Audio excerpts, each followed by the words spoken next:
mga karag-karag, welcome back to my vlog. Isang magandang gabi sa inyong lahat mula dito sa Lasak City. At ito ang ating menopausal destruction look mula sa pa-resorts wear ng Miss Eco International 2024 sa Egypt.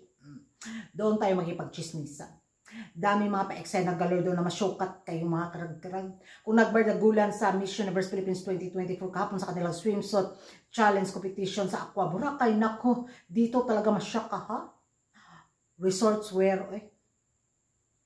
na kung saan ligwak ganon si Chantal sa best in resorts wear sa Egypt, mga karag-karag, na kung saan din nagwagi si Miss Ukraine, Mexico, at sino pa yung mga nakapasok na mga kandidata, yung kapitbahay natin, ang taga Blackway at taga Milky Way. O de, bully na naman tayo dahil naligwak si Chantal sa best resort wear. Hindi ko talaga mag-gets kung ano yung best resort wear, mga karag-karag. Yung ba papunta ka ng resort tapos yun yung suot mo, sana ito na yung sinuot ni Chantal. Baka magwagi pa si Chantal, mga karag-karag. Di ba? So, base sa kanyang performance ni Chantal, mga karag-karag, ay nako, yung mga pakuan nila bitaw, yung ma-venue ba? Ay, sobrang mahangin, makalkag dyan ang imong buhok, kumurampak. Ganun yung nangyari kay Chantal. Tapos, sabi nga nila, hindi daw bagay yung naging suot ni Chantal sa pa-best resort na competition sa Miss Eco International 2024. At kung nag-iba lang daw sana ng styling si Chantal, so pasok daw sana sa banga ang Pilipinas at hindi far behind sa ating kapitbahay na taga Black Hole at taga Milky Way. Nakita ko din yung performance ng taga Milky Way, mga karag-karag. In fairness, puti siyang bugan. Hamis o bugan ang pambato ng taga Milky Way.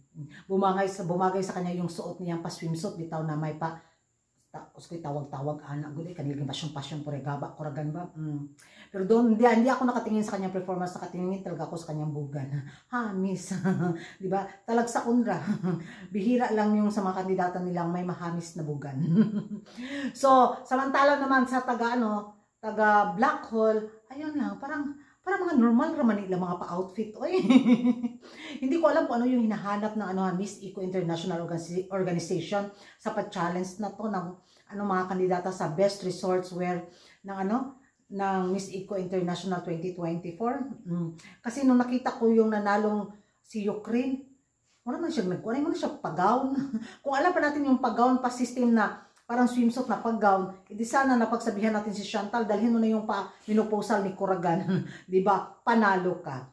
So, sana sa darating na final na laban ni Chantal sa Miss Eco International 2024, ayun, maghasik ng ng galing si Chantal, di ba? Para maiuwi niya ang pangatlong corona na ba kung sakaling manalo si Chantal. At kung hindi man, proud pa rin tayo sa ating kandidata, mga karag-karag. Kasi sa taon na to, siguro maging 50-50 yung laban ni Chantal dahil sa kapapanalo nga lang ni Caitlin Payton, di ba? So baka makapasok tayo sa highest placement, pero alam natin hindi pa kakabog yung kandidata natin.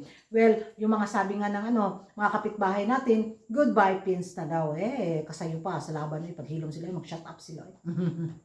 Kung naligwak man si Chantal sa round na to, edi baka sa susunod na round, sila na naman yung maligwak, di ba? At ewan ko sa inyo, mga karag-karag, kung ano yung masasabi nyo sa performance ni Chantal. Deserve nga ba niyang maligwak sa best in resort wear na to? Sa magulang resort wear? Galibog job ko, bugo pa kay compassion, mga karag-karag, na napoy nagkaratol sa kong utok. Thank you for watching, mga karag-karag, and see you in my next vlog. Bye-bye!